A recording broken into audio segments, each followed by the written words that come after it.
Hello everyone! Welcome to my mini vlog. For today's video mga kapatid, tayo ay pupunta muli sa Manila para umattend ng Asia Pacific Youth Conference. Disclaimer lang, di pa po ako tatay. Yan lang. Andun po tayo para mag-cover mga kapatid. First ever Asia Pacific Men's Department. And naka-stop over na tayo. Bili ako ng fried siopaw. Guys, napakasarap nito. Grabe, ang sarap talaga. Wala akong masabi. Nag-crave ako ng malala. Kasi last ko natikman ito, tagal-tagal na rin. Makikita nyo mga kapatid, napaka-solid. Dami niyang laman. Hindi, konti lang yung kinain ko dyan. Penggita mata kong kunwari. Arm. So ayun mga kapatid, nandito na tayo sa Manila. Bumaba ako dito sa Cubao mga kapatid. Ngayon papunta tayo ng MRT. Bababa tayo ng Ortigas. Nakaka-proud guys dahil kabado talaga ako. Hindi ako marunong. Achievement talaga sa akin ito na na-try ko mag-MRT. Of course, thank you sa aking kapatid, Brother Sal, mag-guide sa akin sa anong gagawin pagsasayin ng MRT. Nairaos ko naman at nakapunta ako sa patutunguhan ko kahit ako ay kinakabahan. So from Cubao, babao ng Ortigas for only 13 pesos lang. And on the way na ako neto sa hotel. Medyo kabado din, pero grateful, masaya, at excited ma-meet ulit aking mga kapatid sa Integrated Media Team. Kaya napadaan na tayo dito sa venue ng Asia Pacific Men's Conference. Nag-chat na rin po ako kay Pastor Win at dito po tayo mag-stay sa Privato. Kaya yung hotel mga kapatid, papunta tayo dun sa hotel. Papunta na rin tayo sa room para ilagay natin yung mga gamit natin. Thank you Jesus! Nakarating tayo ng safe. Ayan, ito na yung room mga kapatid. Buksan natin. Pumasok tayo. Pinasok yung maleta. Siyempre, pumunta na rin tayo sa venue. Yan, napakabuti ng Panginoon. Dahil ito yung first time pag-attend ko gawain ng tatay. Hindi pa ako nakaka-attend ng gawain ng tatay sa district at section namin. Nakakatuwang pagmasdan ng mga tatay. Nakikita mo sa kanilang mga mukha. Sila ay masaya. Hanggang araw nila ito mga kapatid. Pumating na rin si Lord. Galing pa to ng Bohol. Roommate. Roommate ko yan guys. Hinatid natin siya sa room. Pagkatapos yan, meretso tayo ulit sa venue para ipagpatuloy ang ating ministry. Kaya kumakain na po kami dito. Yan, hinantay ko si Lord, kumakain ng Lord.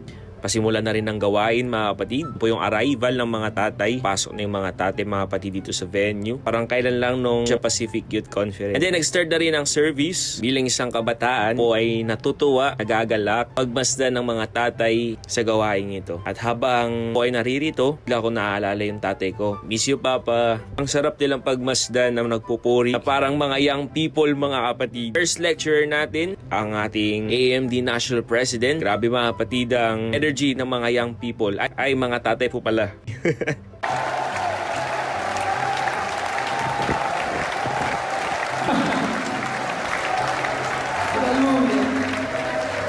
After natin mag-shoot ng video, pictures, and time to edit na po mga kapatid. Thank you also nagbigay, Sir Dab, I think, yung links. Nabang nagtitigin ako ng files, ako to si Erlan. Duration nila at ngayon mga kapatid. Turn down napunta dun sa Axe. Nandito po tayo ngayon sa bahay ng mga tatay. Of course, shoutout ko na rin. Congratulations mga kapatid, Erlan, Robert, Kyle, buong batch ng mga graduate ngayon. Ayan, natapos na yung gawain mga kapatid. Bumalik kami ng hotel ni Lord para magpahinga sandali at makapag-check-in na rin po. Yan, so tapat lang siya ng venue.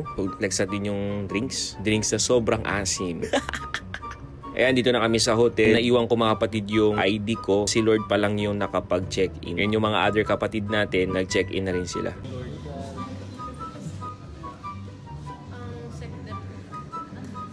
So habang katapos namin ma-fill up ng form, waiting kami. Ayan, si Pia nakaupo sa may lead ng elevator while waiting. Tinawag na kami isa-isa, ay sila lang pala. Doon ko kasi yung ID ko sa taas. At nakapag-rest na din po kami. My roommate, Brother Lord. With you mga kapatid.